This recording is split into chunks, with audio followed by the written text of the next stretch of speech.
Welcome to Mental Millennials with your host, Shelby Friesen. I'm sitting here with Janelle Frances, and I had reached out to her because I saw her post about being silent for a couple months and something regarding depression, and I've never heard that being done before. I've kind of only heard of people going to like the retreats where you're silent for 10 days or things like that. So I was curious to see how she integrated that into her life and how she came to decide on doing that regarding mental health. But I'll let her introduce herself and then we will get into it. Yeah, so my name's Janelle. I usually go by Nell, Janelle Frances, and that's me. To start with I guess, where do you want to start with for that story? Well, because I don't know how far back it goes, or yeah. like, how did you come to the conclusion of What wanting to happened? do What that? was the lead up? Okay, I think we can go there. What was the lead up? Okay. So that occurred in my life. How long would it be? To 2020. I got to wrap back around.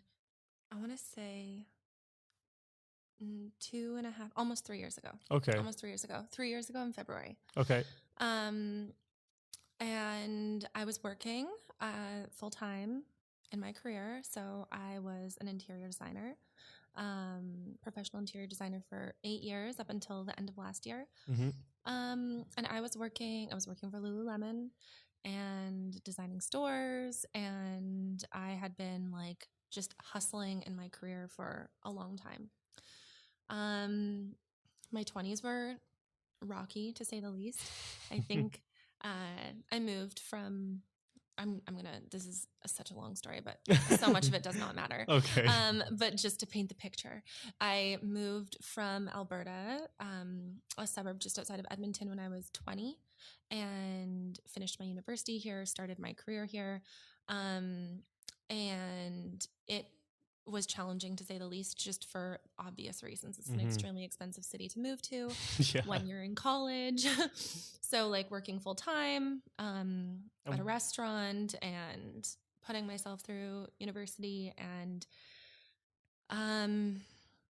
it's just like it was just like a constant uphill to try and make life happen, to make myself happy.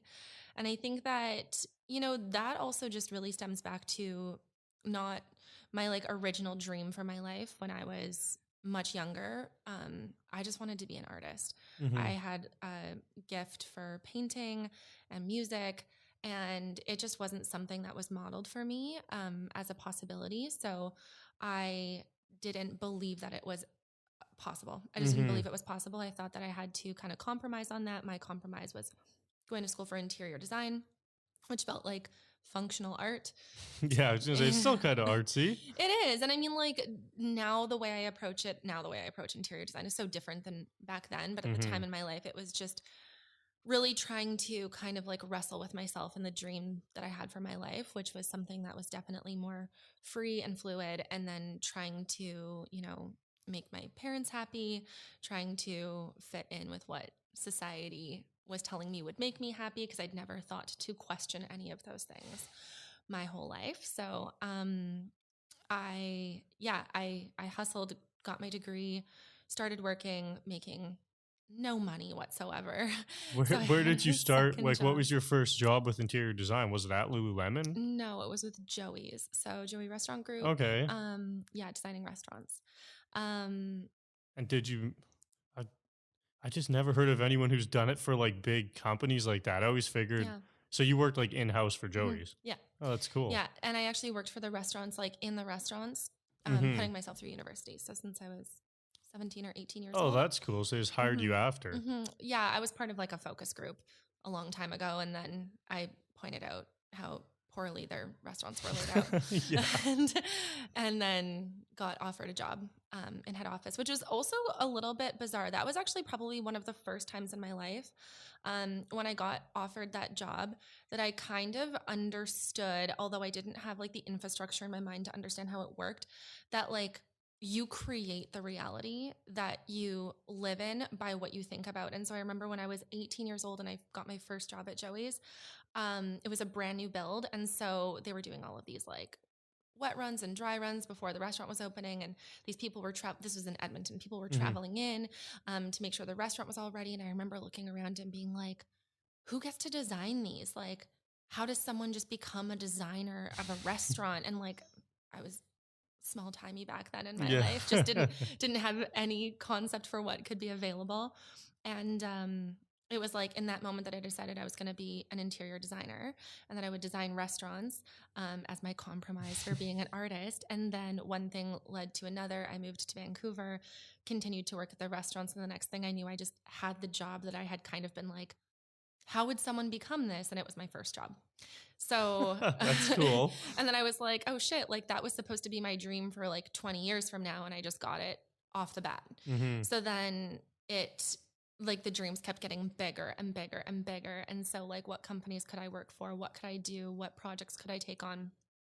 I'm a very ambitious person. So, and I'm relentless. So I'm like, if nothing else, I'll probably work harder than anyone else to get what I want.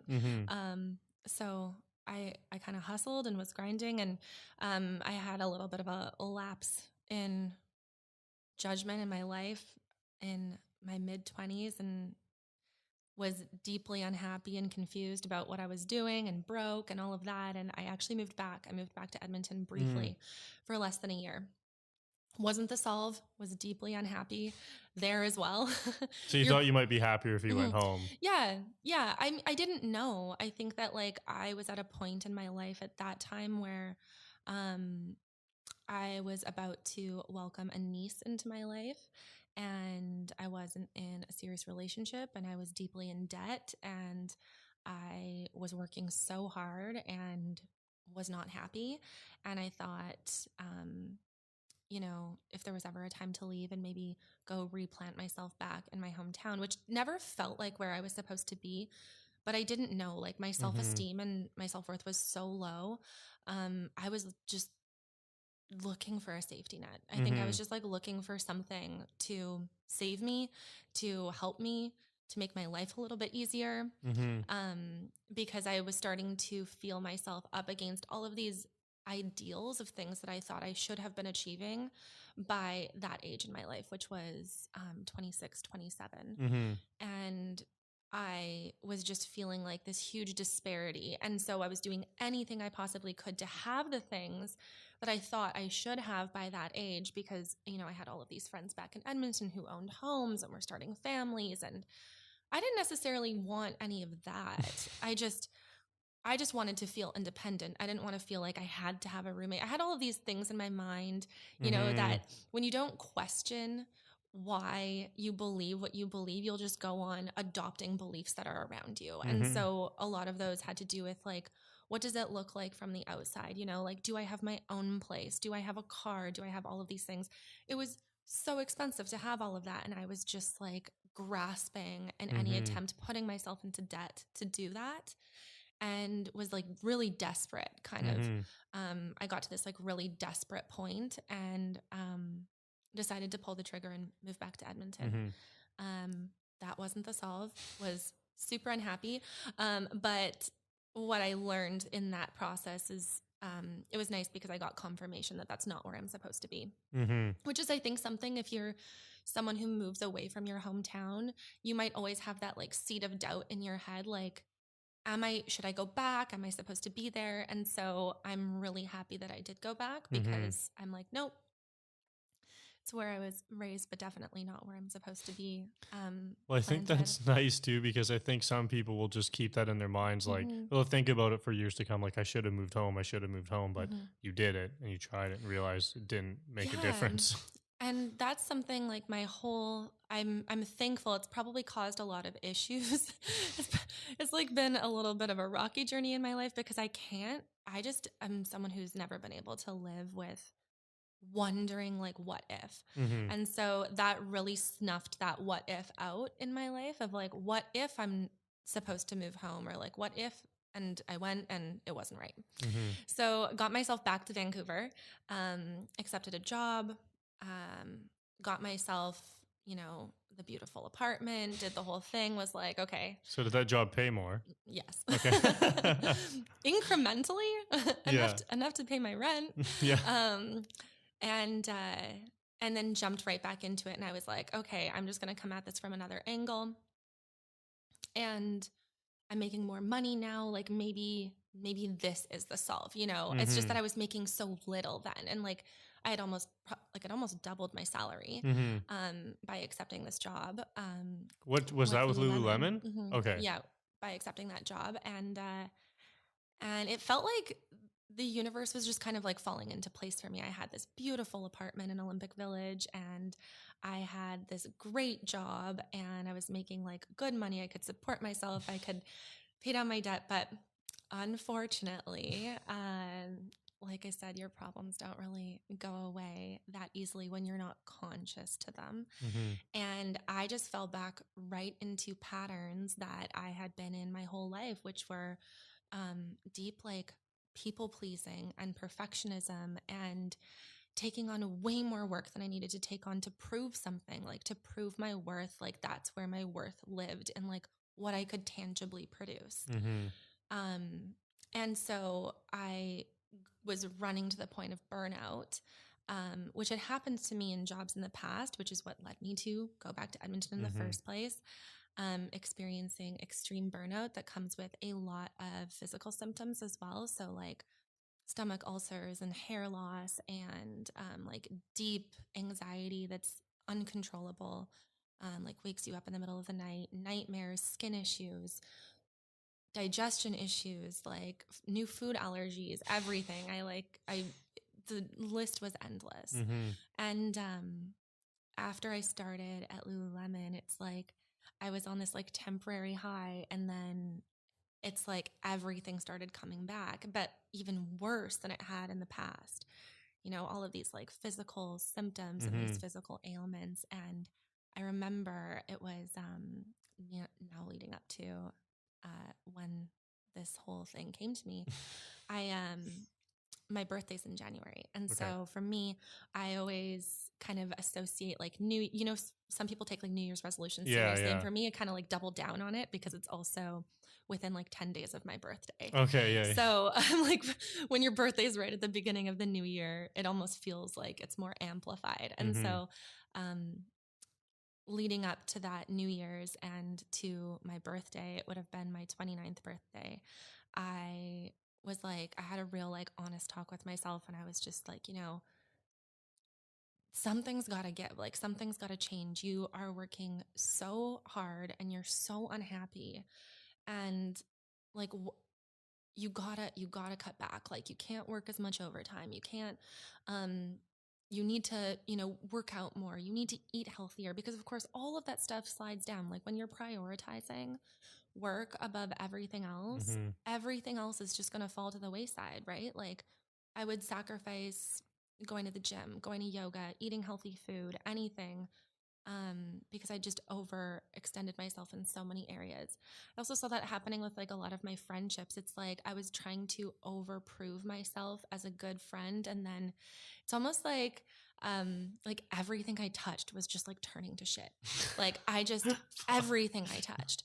And it's like every project I touched, and I couldn't understand that it's because I was just so overtaxed, right? So how could I possibly have the capacity to show up in a really profound, incredible way for anything in my life, whether it like be a project, whether it be a friendship, whether it be a workout, how I'm cooking, anything. And it was like I was watching kind of everything fall apart. So that January, I like made a commitment to myself. I'm like, I'm changing my life. Didn't change a thing. Just got like fully wrapped up. Was your commitment to like start doing like yoga and all these things you're talking about? Okay. Yeah. And then just like didn't create a game plan. Just did the thing where I think a lot of people can relate to this, where you just tell yourself you're going to do something, and then another week passes and you don't do it. And you don't know how to like properly support yourself, because if you've never done those things before, if you've never operated in your life differently than how you have, like at the time I didn't understand the neuroscience behind it. behind like how the brain functions to go down paths that it's already been created. And even if like the path is full of suffering and pain, if it hasn't killed you, it's going to choose that path again. Mm-hmm. And so I had great intentions to change my life that January and just had no capacity. I didn't know how to do it. Mm-hmm. And so that January, I like had a shitty birthday, and my one friend tried to make it so good, but the birthday sucked. Why? The birthday sucked just because like I was miserable. Okay. I was just miserable. I was miserable. I had been like working really hard. I hated the way I looked. I hated the way I was spending my time. Everything in my life just felt like it was kind of flat. Mm-hmm. And that month I ended up working like 80 hours of overtime at my job. And all like, you know, yes, there's a point at which I'd definitely been pushed within that to, you know, take on more projects and take on more things. And you're doing so incredible. Like, do you want to take on this? Do you want to take on that? But I wasn't taking responsibility for myself and being the one who was accepting it and saying yes. Like, I didn't understand at that time how much I was an equal contributor to that. Like, yes, they were putting it on me, but I had the right to say no. But we don't believe we have the right to say no, especially when you're in a job like that and you think like, are they going to think I'm bad at my job? Am I not going to get the promotion? Am I not? And you know, when your entire life is spent chasing money, you just think like, that's where the value is. That's what's going to make me happy. And I need more money. So I need the promotion. So I have to take on this. I can't just say no. Like the audacity to be like, no, my plate's full. Yeah. Like who the hell would say that? It's one of the hardest things to say. Yeah. Not anymore. Yeah. Now it's my favorite thing to say. Yeah. But, that month, it like, I'd taken on more overtime, more additional projects than I ever had in my career. And, which is ironic because I had gone in with the intention not to. And I, like I said, I was watching everything kind of turn to shit. Like I was getting like blamed for things going wrong in projects, which were, yes, my fault because I was spread too thin. I was missing details. I was like dropping the ball in different areas. I had friends who were mad at me. I was like gaining weight. My skin was out of control. My stomach was out of control. And I was like, I felt like the entire month I was just fighting this, like fighting being sick, like fighting the flu. Constantly had it like just at bay, but just enough to get by, like was just at my wit's end. So wrap up to the end of that month. And it was our fiscal end of year. And so I had like, I don't know, like the craziest amount of work I needed to get done, both for my projects, but to close out projects to like end the year financially. Yeah. And that week was just stacked. Like I was working, I don't know, like 14-hour days every day that week. I knew I'd have to work that weekend to close out a whole bunch of projects, get in like expense reports, blah, blah, blah. And I woke up on this Friday that I knew was just like, I hated my life and I did not have any desire, but I was like, I just need to get through it. How am I going to treat myself when it's done? Probably drink a shit ton of wine, you know, like forget this week ever happened and like continue on with my life because I don't know what else to do. Yeah. And I woke up that morning and something was different. I like got up to go to the bathroom and I couldn't see. I couldn't see anything. And I didn't know what was going on. I started to freak out. And I remember like I had my phone and I pulled like two of my eyelids open on one of my eyes. I don't know which eye. And managed to take like a selfie with my camera. Both of my eyes were just like fully swollen shut. Like I had to lift one eye open. Holy. And I was just like, what's going on? Like what's happening? And so I send this picture to my boss and I'm like, I don't know what's going on. I don't know what's happening with my eyes. I can't open them. I have to go to the doctor. So I go to the doctor. I'm freaking out. Like I need to get to work. And I looked insane. It was like a blizzard. I was wearing sunglasses. I was like wrapped up. And I went to the doctor and I was like, what can you do? Like what? Fix it. Just put some drops in there, like tape them open, like tape them open. Like do whatever you got to do. Like I got to get to work. It is a really important day. And he was like, yeah, it's not going to happen. He's like, I was like, well, what is it? What's wrong with it? And he's like, you just have an infection in both of your eyes and you need to go home and you need to lay down. Like no screens, no TV. I don't even suggest you listen to music or like a podcast. You shouldn't open your eyes. Like you need to lay down and you cannot have your eyes open. And he's like, for a few days. And I was like, what? Like I was supposed to be working all weekend to get through this. And he's like, yeah, he's like, unless you want to make this 10 times worse, like there's nothing I can do for you. It's like, I can give you drops, but the drops aren't going to do anything. Like you need to go home and you need to rest. You were burnt out. And I had like been losing hair and had an ulcer at the time. And I was just like, oh my God. So go home. That day was like a wave. I went through like this crazy roller coaster of like self-pity. Woe is me. Why is this happening to me? I can't believe it. Putting stuff on social media, have sympathy for me. Like it's embarrassing. I'm embarrassed now of like how I acted. Just like, what the fuck? Can someone fix this? Like just all of the emotions, and alone in my apartment. And I kind of hit this point later in the day when, you know, it hit me. Like I missed work that day. There was no way I was going to make it in on the weekend.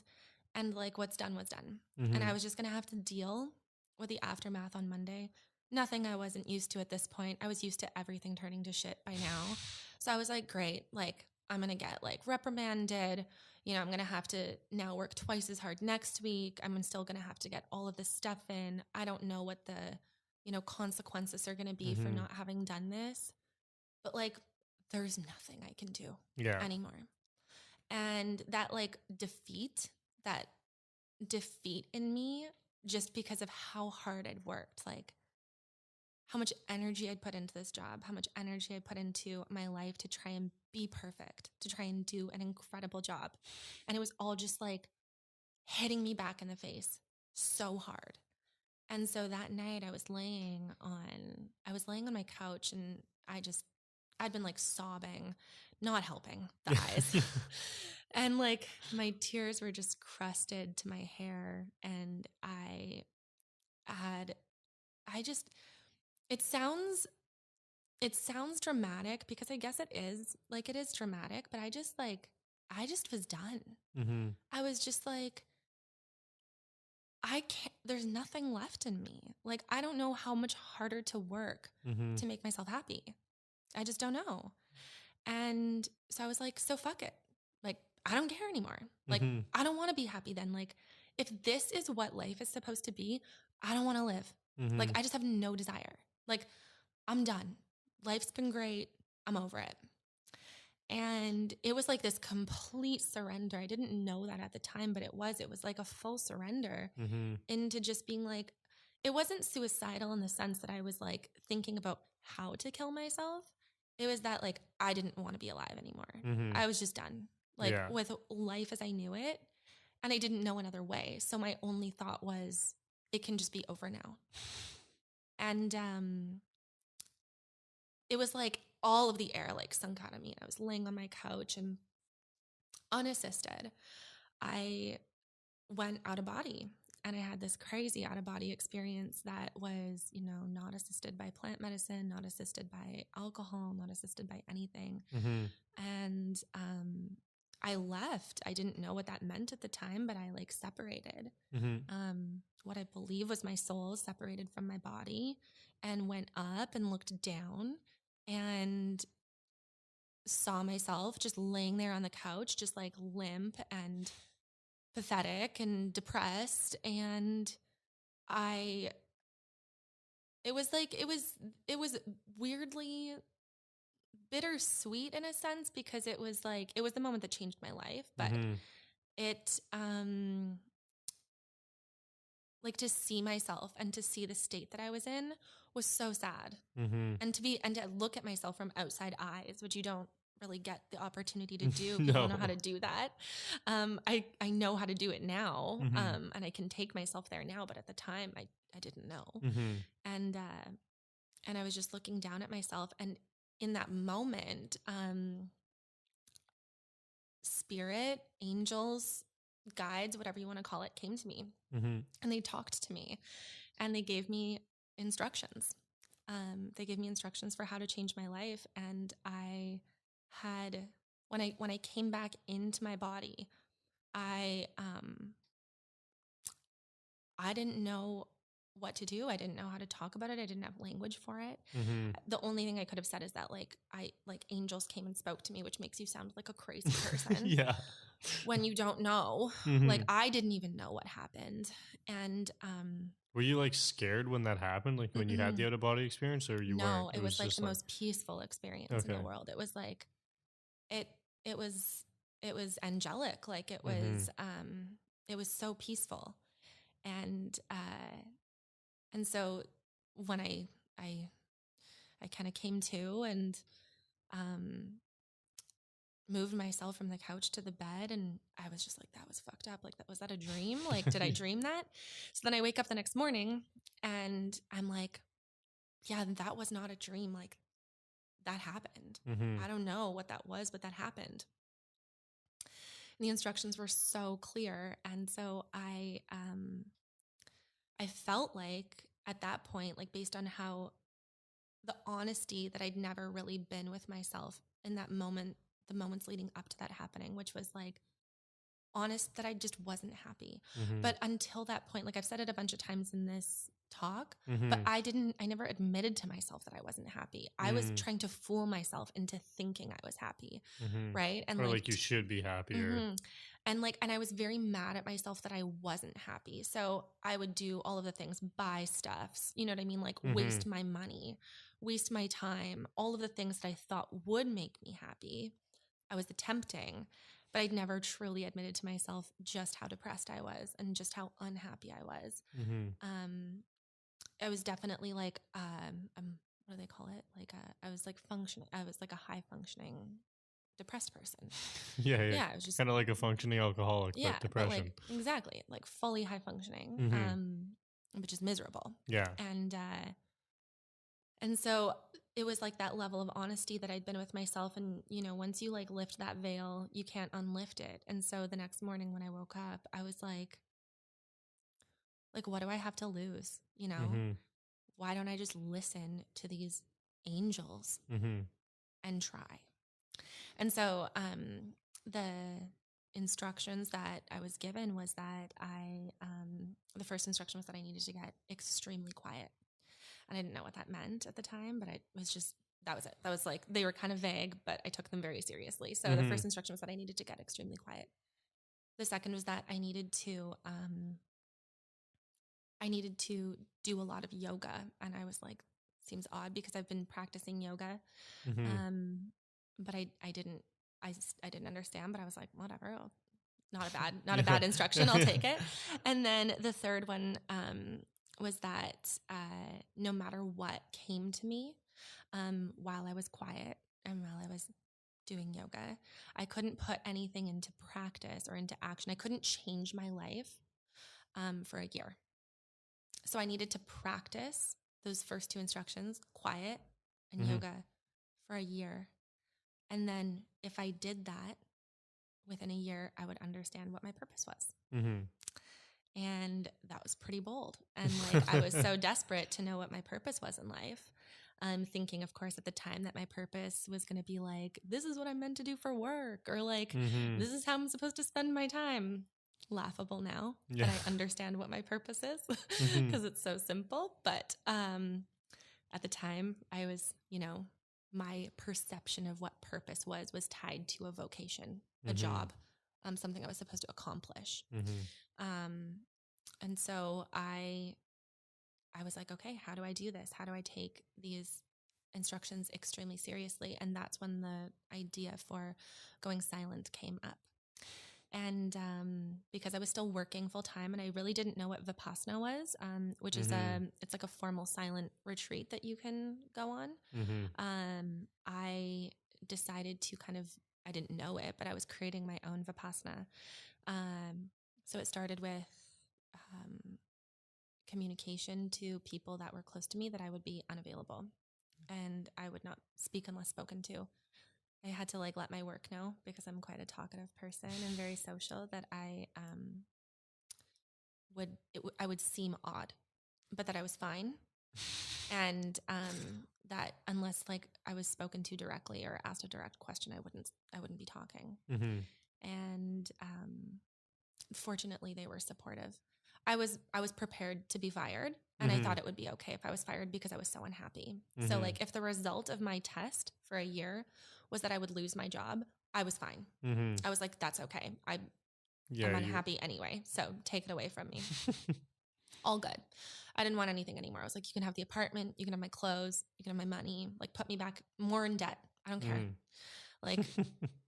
Nothing I seem to be doing now seems to be getting me anywhere. So you're pretty willing to just give it all up at that point. Yeah, I was ready to give it all up. And so I went and I explained that to work. I explained it to my family, friends and family. At the time, it was confusing because I was very protective of communicating that I'd spoken to angels. I didn't know how to tell people that. And you kind of just left that part out. Yeah. Yeah. I said I had a life-changing experience. And because I still didn't even know what it was. And I didn't want the questions, because like I said, I needed to get quiet. So I didn't want people inquiring as to what was happening. And I stopped using an alarm to wake up. So I also had to let my work know that I wouldn't be waking up to an alarm anymore. So I may or may not make it to work on time. But that as soon as I did wake up in the morning, naturally, I would get ready and come to work. But that not to be alarmed if I show up late. And I'm not showing up. And because of that also forced me to adjust my schedule within work to make sure that I didn't have meetings early in the morning, so that I could, I just didn't know how my body would react.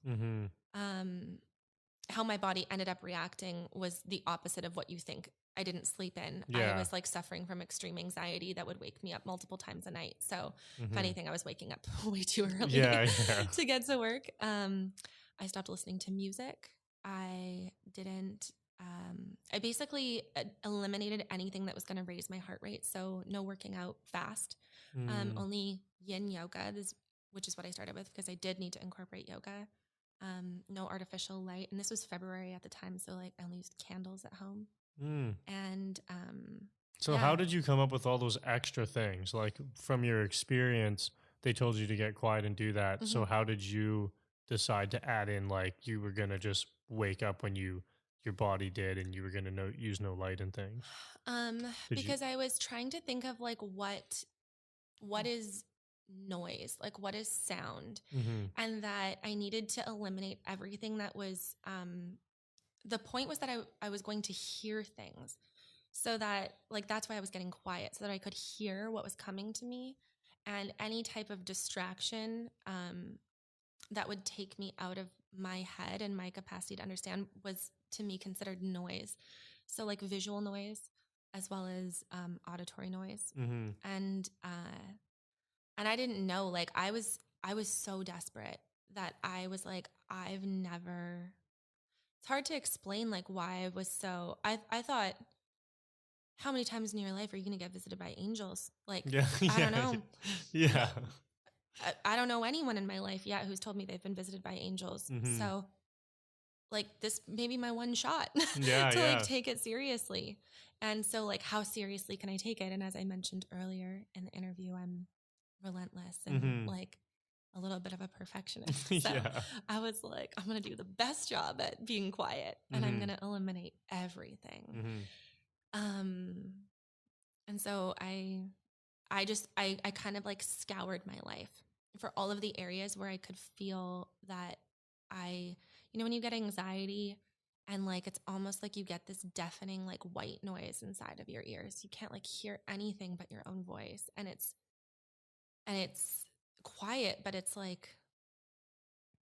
it's so loud at the same time. And so anything that was eliciting that nervous system response in me, I needed to cut out. So one of the big things was, the sound of an alarm, and the sound of like any loud music, music in general. That wasn't music that my yoga teacher was playing, which fortunately is never crazy if you're going to yin classes. And no podcasts, nothing. No socializing. And so I did that, and I committed to doing it for the month of February. And then I continued on with it because it was wild. It was the craziest thing that, I called it for a long time like my yin month, because I only did yin yoga and go to work. And my life changed. I don't even know like how to ask how it was. It was shocking. Yeah. It was shocking. It was shocking because I started to hear things that it was like, I don't know how else to explain it other than if you've never been intentionally quiet for longer than like, who knows, like an hour or two, which most people are not, have never been. They don't know how to be intentionally quiet for longer than an hour or two.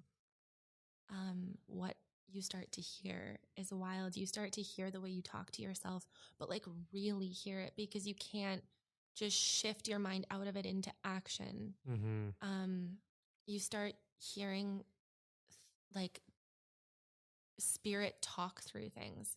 And I wasn't at the time a highly spiritual person. It developed because of this. It developed because when I would walk to work in the morning, like trees started talking to me and animals were talking to me. And I wasn't talking to them. They were talking to me, and I could hear it. Like I could hear, and I'm like, what, am I doing this? Am I going crazy? Am I creating like a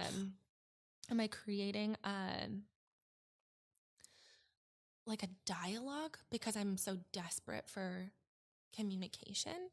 Or are they really speaking to me?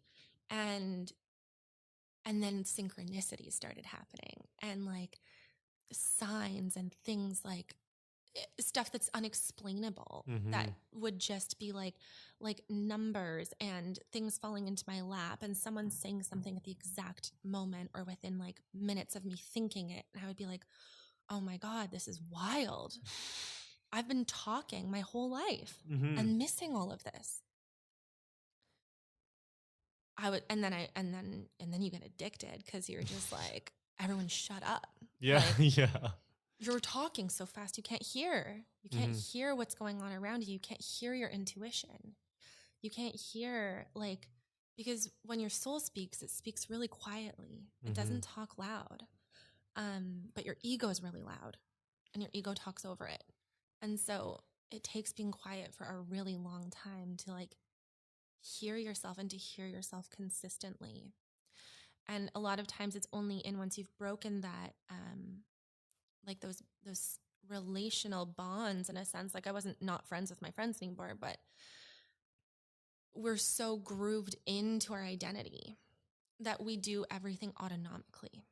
And as soon as you break that away, and I wasn't having conversations for pleasure anymore. I wasn't having conversations at all unless they were like logistical or functional, or related to my work. I was giving myself a break. Like the ego didn't have anywhere to come in. And then you start to see it try to come in, and it's ugly. It's ugly when it tries to come in. It tries to distract you. It tries to get you to like look over here, look over there. And you start to see this massive disparity between the way you've been operating your life and like the way that life could move for you if you got out of your own way. If you stopped trying to be smarter than this like intelligence that's been, from beginningless time. We think that we can like, just because we've got a brain and we can like figure things out, like our brains are stupid. Like it's just, it's so silly. Like we're hooked up to an inner source of knowledge. Like, that lives in all of us, and we don't trust it because we believe that we learned something with our brain. Mm-hmm. And it's like, how could that ever be smarter than, you know, this like timeless knowledge that just was like planted inside of us? But if you've never listened, you would never know. Mm-hmm. So, yeah, it was alarming. It was an Mm-hmm. alarming month, because it made me realize how incongruent I was in my entire life. Everything the way I was operating was like the opposite of what of what I should be doing. Mm-hmm. I realized like how low my self-worth was, how obsessed with approval I was, how obsessed with external validation I was, how disengaged with my passions I was, and how my entire life had just been a compromise. Like I was just compromising. So Mm-hmm.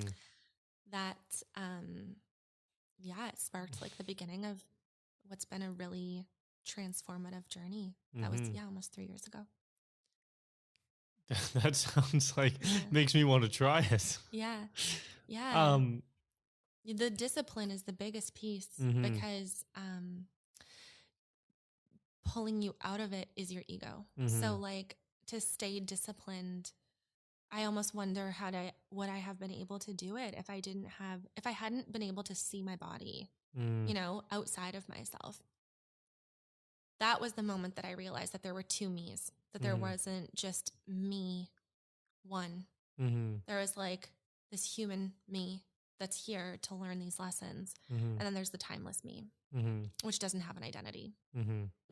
And that fortunately is like what kept me disciplined in it, because I was like, well, human me is going to die eventually. Mm-hmm. But like this timeless me is going to be here forever. So I, like this one can just like take a back seat and shut up for a second. Yeah, it's kind of like when you believe in something greater, it allows you to not worry about like getting everything done in your lifetime, maybe. Yeah. Yeah. In a sense. Yeah. And the like, just fortunately, I think that like major level of desperation, I was Right. like, you know, I can always go back to the way I've been operating my life and go back to being deeply depressed. But like, what if there's something else available? Mm-hmm. And I just don't know how to get there, Mm-hmm. because I've never done it before and I don't know anyone who has. Mm-hmm. So the only people I had is like when I did allow myself, so I read a lot that month. Oh, so you're allowed to read still. I wrote, or I chose to read. Okay. But I chose to read like specific texts, like not just like for pleasure. Mm-hmm. Like I was like, if you're gonna read, you're gonna like read some spiritual text. Okay. And try and take it, like learn about angels, maybe Mm-hmm. try and understand what happened to you. Learn about other people who'd had out of body experiences, like metaphysical experiences. And so I did, and I learned that the only people that I knew that had had experiences like that I didn't know personally, they were spiritual teachers, and which then also made me feel extremely privileged and lucky to have had that, and almost like, why me? Although I do believe it's available for everyone. I don't believe that now. That was my ego sneaking in at the time, believing like, oh, is there something special about me that I got to have this experience? No, I was just like the most desperate at that moment. Yeah. And yeah, it changed everything. It like changed the trajectory of my life. So then after that month, you did it longer. How much longer did you go after the month? I went about. It was less formal. I started to reintroduce some things back into my life. So never an alarm. I still don't use an alarm. And I started to reintroduce like a little bit of music, and I started to have conversations for pleasure, like with close friends, but very intentionally. And I didn't introduce anything like loud for a really long time. Probably like the year. Yeah. Cause I was just doing like a ton of yoga, and I became like so entrenched in my practice.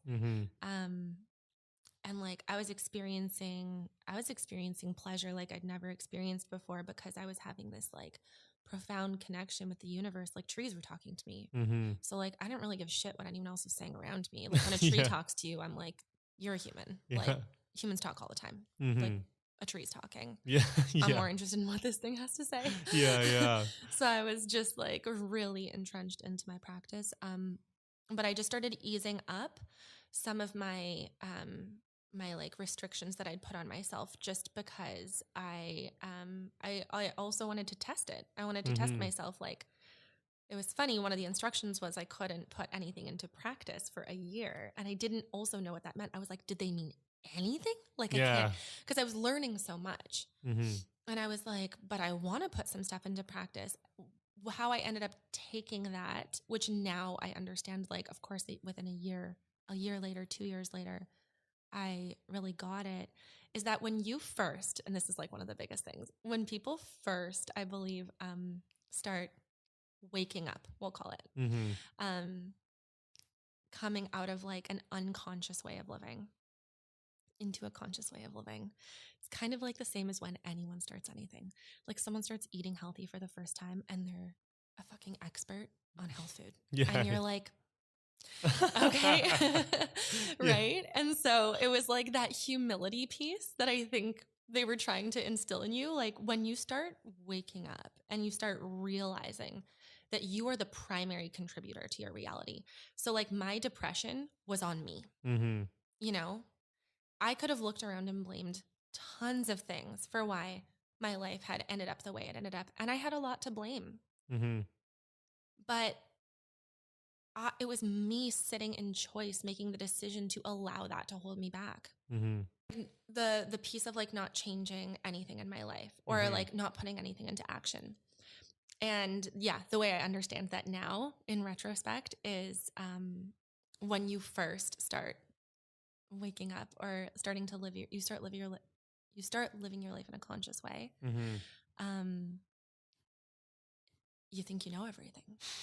You have like your first awakening and you're just like, oh yeah, shit, I'm enlightened.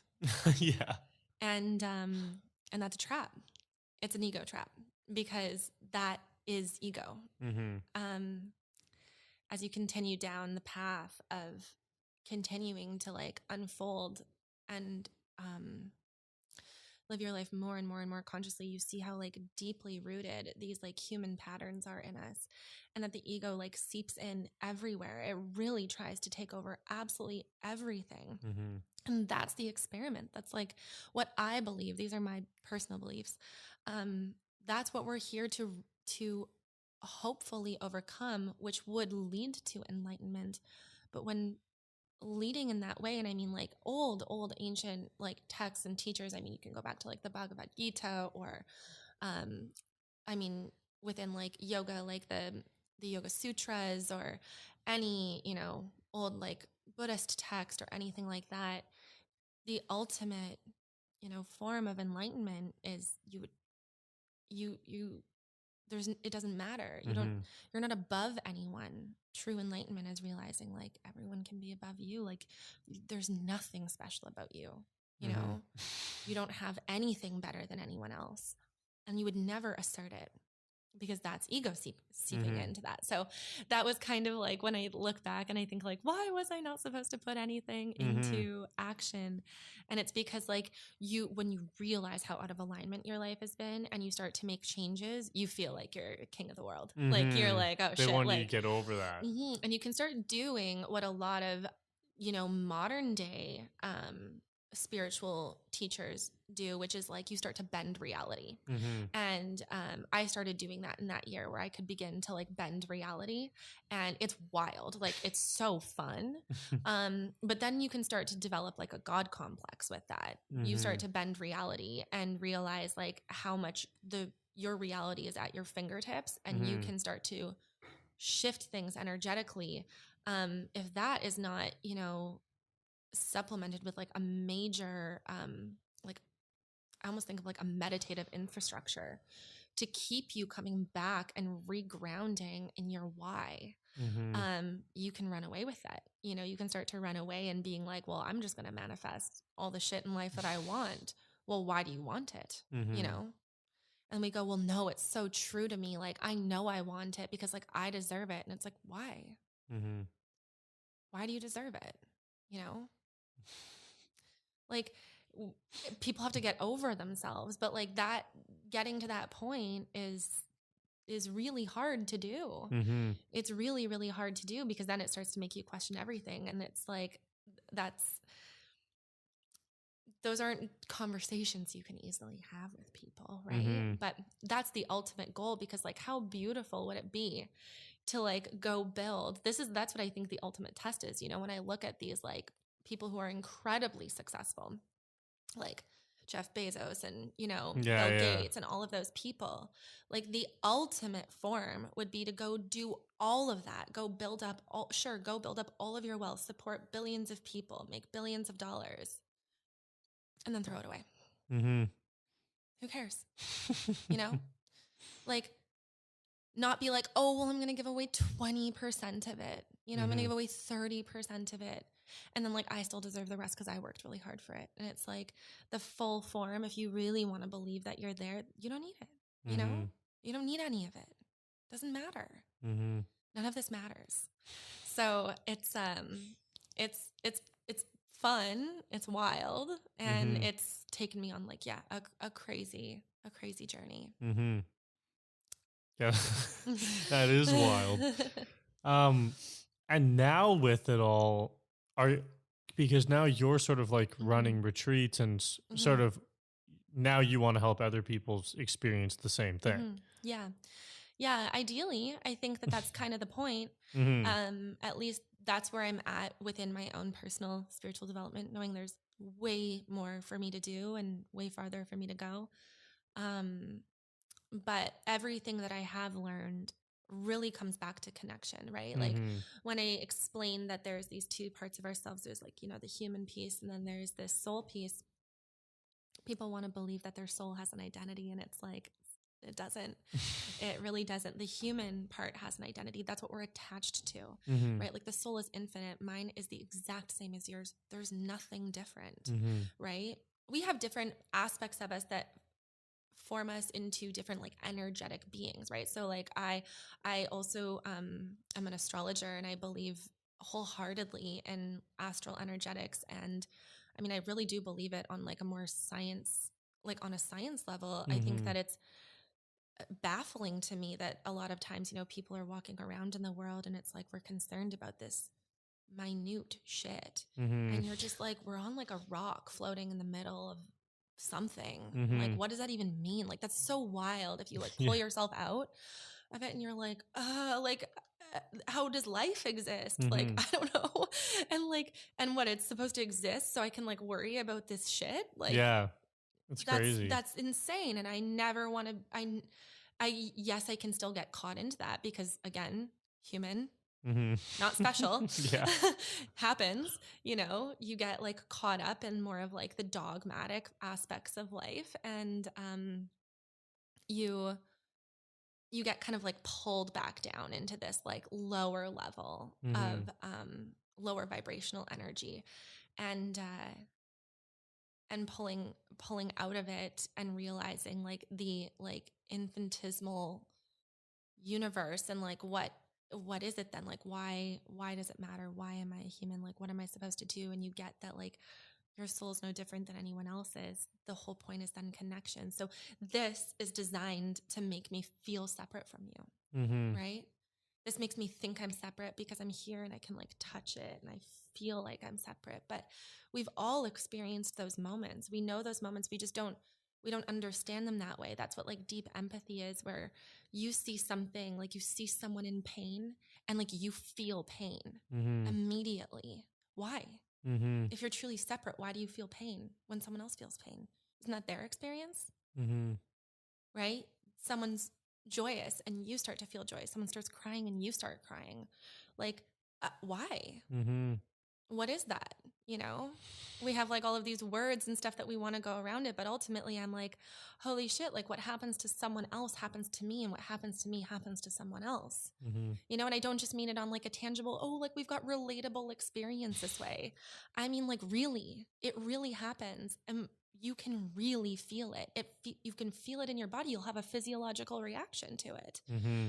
And so that is what's so intriguing to me. And that is the piece where I'm like, okay, well, if my soul is the same as someone else's, like I'm here to help, help other people experience ecstasy, the only type of ecstasy that can come when you let go of like the ego desires and you just are living like purely from a place of just soul expression, which is only like love, compassion, joy. Like that's it. But like love, compassion, and joy don't have an identity attached to them. It's not like love that's like, oh, super giving and super like sweet and overdoing like the way that you think of your mom. I mean like infinite love. Mm-hmm. There's a word for it. I think it's like a Latin word. It's called like agape, and it's it's this type of love that's just, it has no bounds in it, Mm-hmm. and it encompasses everything. Right? It's not romantic love. It's not like parental love. It's not any of that. And that's so special. And if you like allow yourself to get there, and it's hard because you have to penetrate through your own layers first, and then you have to penetrate through someone else's. Mm-hmm. And I'll have my own things that want to block me from doing that. Oh, I'm fearful of like what they're going to think of me. How will it get received? Is my voicing it the right way? Do I have the right vocabulary? Do I have enough education? Do I have enough time? Mm-hmm. What's going to happen? I have all of these things I have to break through all of that and be like, there's nothing more important in this world than being purely present with another human being. Mm-hmm. When you're purely present with another human being, it's like, we've all felt it. Like the world melts away. Mm-hmm. You forget about everything else. You stop time. And like that is, I believe that at the end of this human life, that's all I'll remember. Mm-hmm. Those are the only moments I'll remember. That's all that will matter. So that's what I'm here to do. That's how I want to make as many of those types of connections as I possibly can. Mm-hmm. Everything else is just noise. Like that stuff can like come and go into my life. Maybe I'll be rich. Maybe I'll be poor. Maybe I'll be a monk. Maybe I won't. Like, I don't know. Knows? Right? I'm going to follow like an intuitive response because I'm going to be quiet enough to listen to what comes to me. Mm-hmm. And then the rest of my time is just spent attempting to connect deeply with someone else. And that's it. That's it. That's what I feel like I'm here to do. Mm-hmm. Yeah. And then have fun. Yeah. Have fun because I'm like, okay, if I'm not going to make the leap and, commit fully to monkhood, Mm-hmm.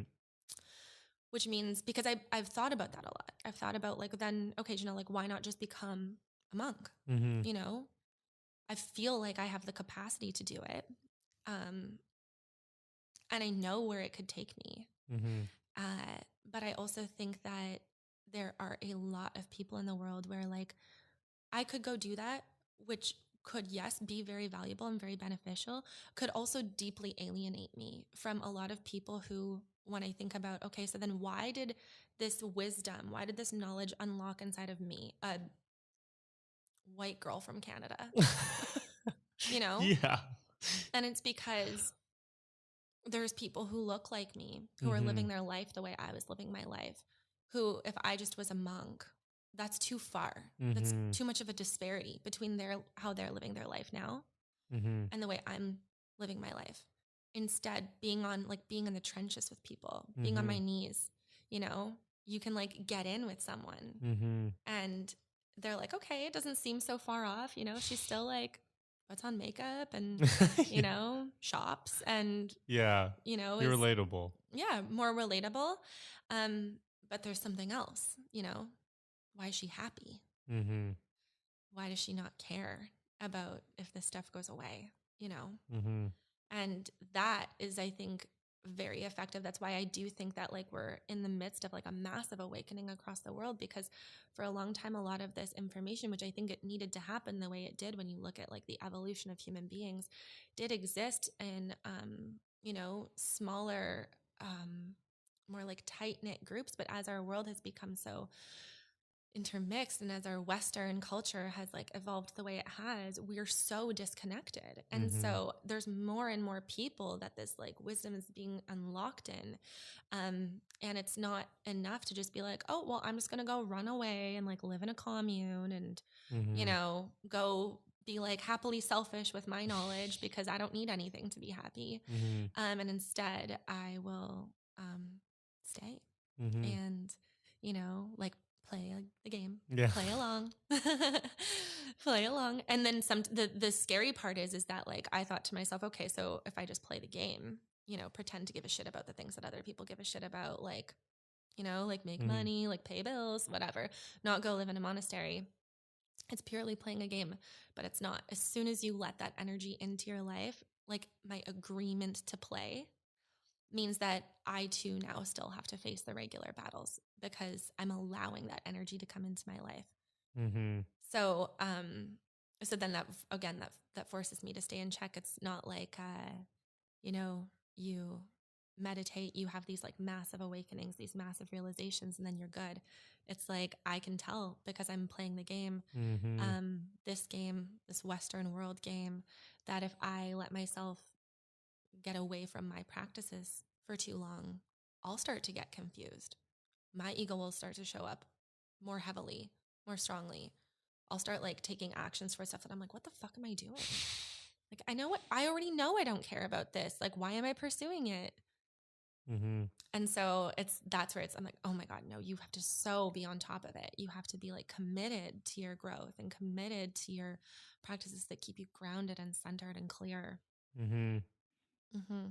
So right now, how, like on a daily basis, like what are your practices like? Like for how long would you do? Yeah. So for me, I am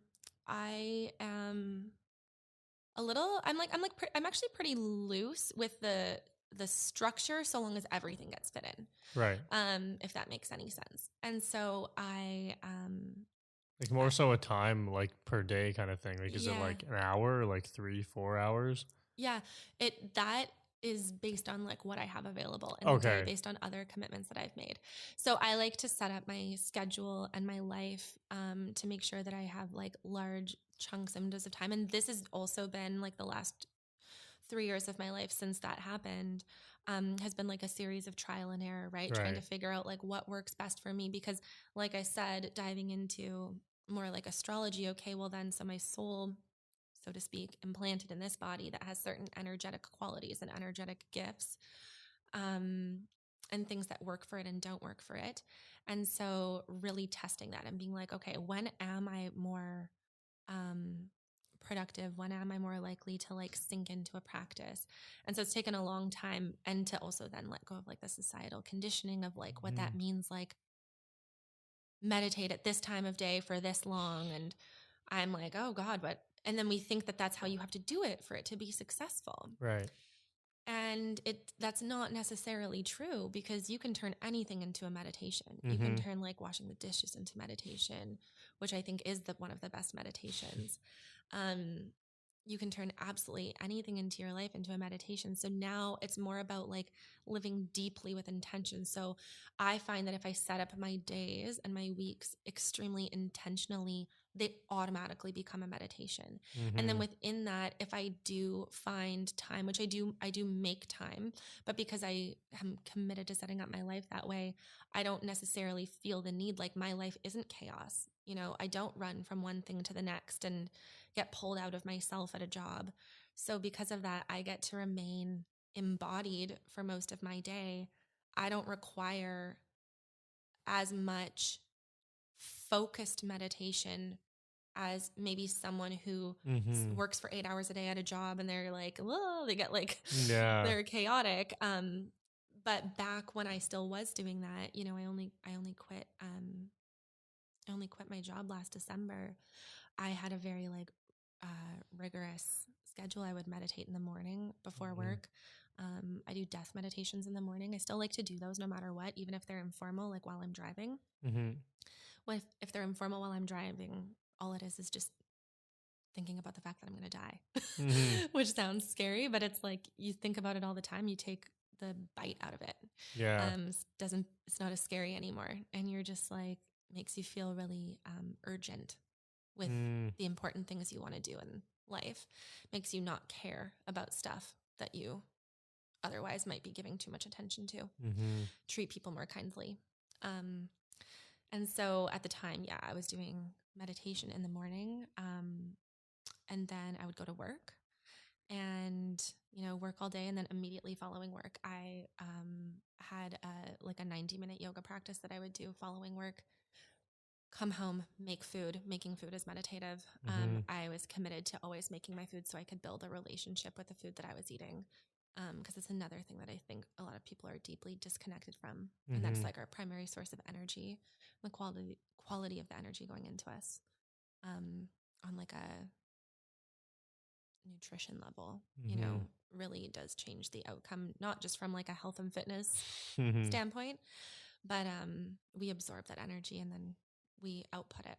So, and that was my life. That was my life, like Monday to Friday, meditate in the morning, work, 90 minutes of yoga, kind of like meditative while I would cook and eat, not eating with like Netflix, not eating with podcasts, just eating by myself with my food. And then like reading or writing before going to bed.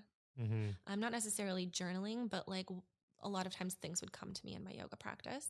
And then following my yoga practice, I would be like walking home, and on that walk home, the concepts are like marinating. And so by the time I was done eating, it's like I had so much I could just pour out, things that became clear, things I was thinking about. So since then, my life's been a little bit more all over the place. I went to Bali for a few months, came back, moved up to Squamish, and it's been a roller coaster. It's like an ever-changing roller coaster. I haven't had the support of a routine, which has challenged me in lots of new ways, which has been amazing because I think that's the ultimate goal. I want to know that everything external can change around me. I could be like the calm and the chaos. It doesn't take a routine to keep me okay. Right. Like I am the routine. That's where I'm going in my life. I like that, I think, because a lot of people will, like, if they don't get their morning thing and they'll let it wreck their whole day, and they get attached to the things that they want to do each day or should do each day. And I think that that's an important first step because I think that building discipline in yourself, I mean, you could call it self-care if you want it to, but building discipline within yourself is going to ultimately be like what carries you through. But it's kind of like when people first start building boundaries, which I do a lot of work with my clients right now on boundary setting and boundary building. If you're someone who's lived your entire life without any boundaries, setting boundaries at first is going to be deeply uncomfortable. And it's almost like you have to swing the pendulum so far the other way before it can like land back in the middle. So if your boundaries have been like a wet noodle your whole life, you got to go into like steel, like lock and bolt boundaries where people are going to be like, what the fuck? Like, you're crazy. You're like, no, like you say like no to everything. You've got like no explanations. That's not the goal either. Like you want to bring them back down to a much more flexible place where you realize that like, okay, I understand what my personal boundaries are. It's no one else's responsibility to take care of my boundaries, right? But we don't learn that right away, and that takes time. So same with like developing your spiritual practice. It starts out a lot more like disciplined and routined at first, which is huge. And then ideally you can carry that into life. There's still definitely important pieces. Like I would say not starting my morning with death meditations changes everything. It just doesn't need to be so formal. It doesn't have to be like an hour or 30 minutes or like sitting there. Like I can do it on the way to work. I can do it driving somewhere. I can do it while I'm making coffee. I just have to be intentional. That's what I'm doing right now. And that's kind of That's it. I like it. Yeah. Yeah. I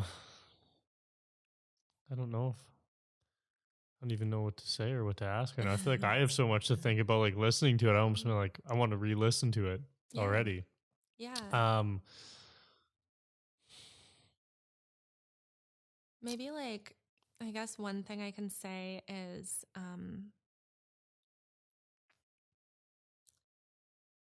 I think one of the biggest pieces that,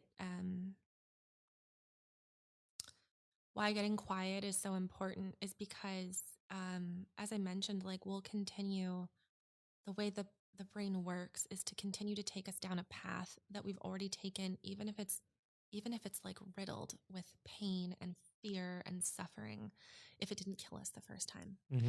Um, and so that's why like so many people can't see that it's like, why do I keep repeating these same patterns? Because I was the same as everyone else, right? Like, and I still am. Like, I'm constantly, you have to continue to battle against it, right? That's why I'm obsessed with change now. Like, I love changing things up. I love putting myself into uncomfortable situations that I haven't been in before because I'm forcing my brain to try and find new ways around something. And now I love it because I know on the other side of that is growth. But when you first start, it's like, it's so painful. It's so uncomfortable. And you're still living your life from a place of fear.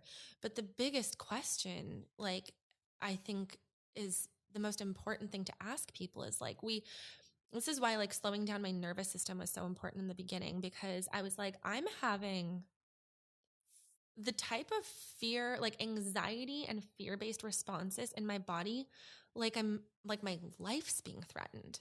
Why is my heart racing in the middle of the night because of a work email? Like, that's not okay. You know, I need to train my nervous system to have those responses when there truly is imminent danger. And I need to know that that's the truth, because like, I'm getting so confused in my head, that which is then making me exacerbate and make myself believe that work is way more important than it is. Right? When you really peel back, you're like, what's the worst thing that could happen? Like, I get fired. What does getting fired mean? Does getting fired mean like I'm gonna die? You know, like a terrible death? No. So then, like, why is my body giving me that fear response? You know, and that's conditioned. We're conditioned into that. And so, like, doing the deconditioning process is so huge, which is why being quiet is so important. It's there's this one monk who I really enjoy. He teaches at the Vancouver Meditation Center, and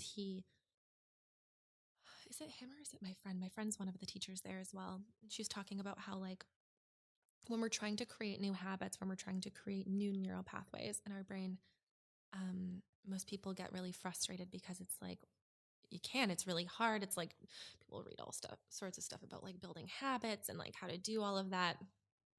But the reality is that like the brain is just saturated. It's like imagining like a saturated cloth, like that's saturated with like ink. And then you want to go put more ink on it. Like you can't see it. And then it's just muddied in with all of this other stuff that you do before you can lay something new in. You have to remove everything.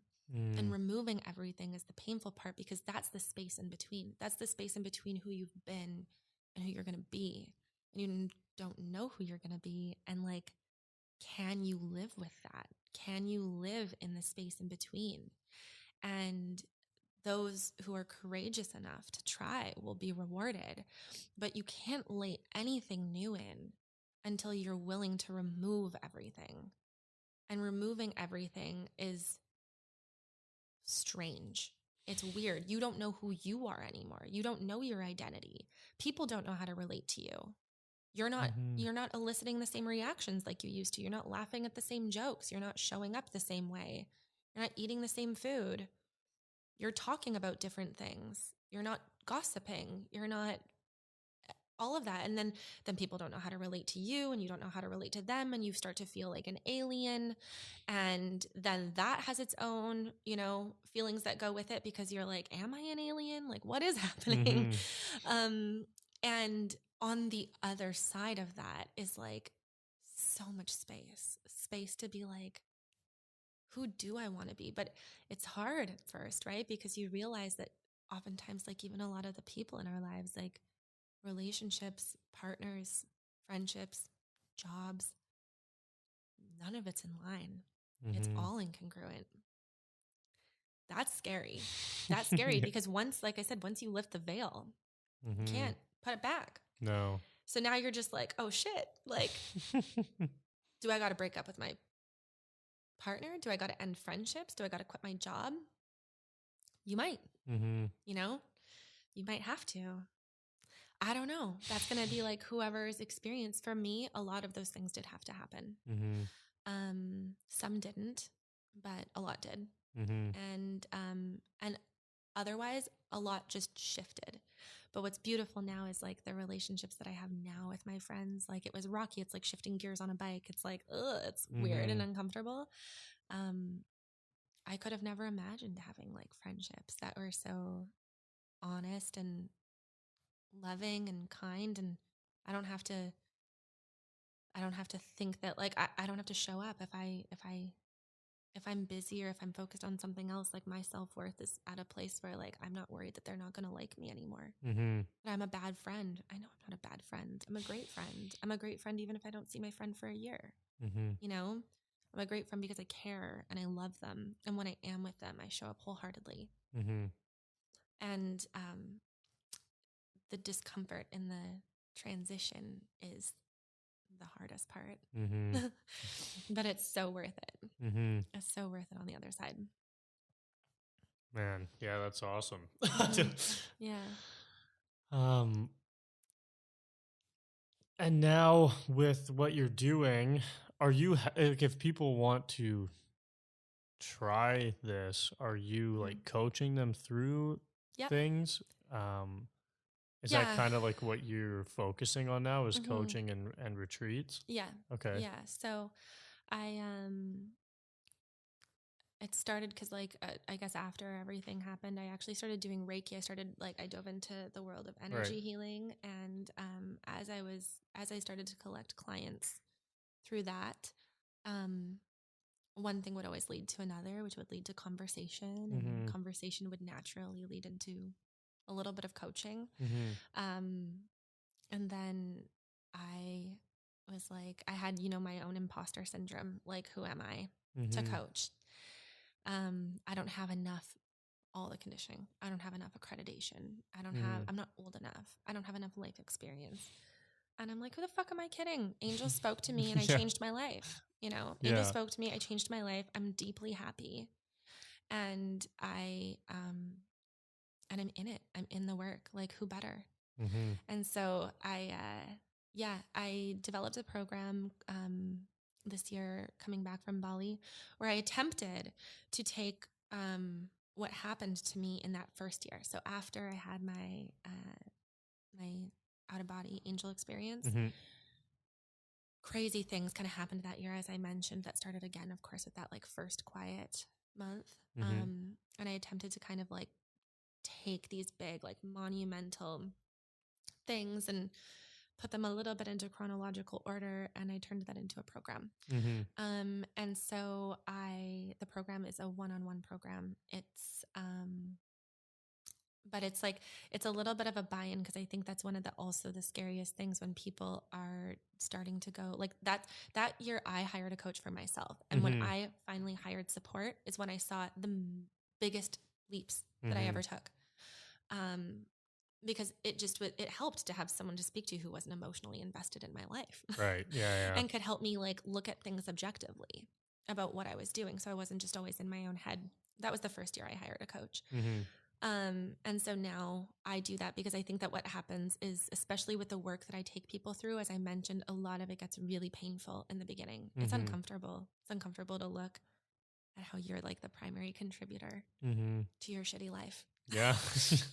It's the truth. Yeah. Like, you're the one you're the one constant in everything. Mm-hmm. So who else can you point to? Yes, there's childhood trauma. Yes, there's a lot of contributing factors. Those aren't excusable. We still go over that. Mm-hmm. And instead, we actually develop a lot of self-compassion. Mm-hmm. Compassion for like, okay, so all of that shitty stuff happens to us when we were kids, and our brain has wired itself to survive. That's just like evolution.